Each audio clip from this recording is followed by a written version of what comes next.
بسم اللہ الرحمن الرحیم۔ اور جس عورت کے گھر میں وہ رہتے تھے اس نے ان کو اپنی طرف مائل کرنا چاہا اور دروازے بند کر کے کہنے لگی، یوسف جلدی آؤ۔ انہوں نے کہا کہ اللہ پناہ میں رکھے، وہ یعنی تمہارے میاں تو میرے آقا ہیں، انہوں نے مجھے اچھی طرح سے رکھا ہے، میں ایسا ظلم نہیں کر سکتا، بے شک ظالم لوگ فلاح نہیں پائیں گے۔ اور اس عورت نے ان کا قصد کیا اور انہوں نے اس کا قصد کیا۔ اگر وہ اپنے پروردگار کی نشانی نہ دیکھتے تو جو ہوتا سو ہوتا۔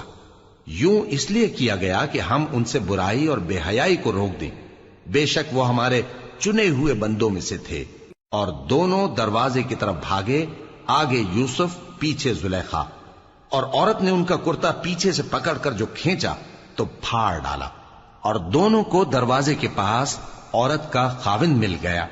تو عورت بولی کہ جو شخص تمہاری بیوی کے ساتھ برا ارادہ کرے اس کی اس کے سوا کیا سزا ہے کہ یا تو قید کیا جائے یا اسے دکھ کا عذاب دیا جائے۔ یوسف نے کہا، اسی نے مجھ کو اپنی طرف مائل کرنا چاہا تھا۔ اور اس کے خاندان میں سے ایک گواہ نے گواہی دی کہ اگر اس کا کرتا آگے سے پھٹا ہو تو یہ سچی اور یوسف جھوٹا ہے، اور اگر کرتا پیچھے سے پھٹا ہو تو یہ جھوٹی اور وہ سچا ہے۔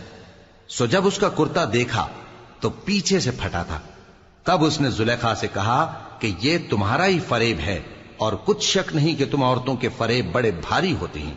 یوسف اس بات کا خیال نہ کر، اور زلیخا تو اپنے گناہ کی بخشش مانگ، بے شک خطا تیری ہی ہے۔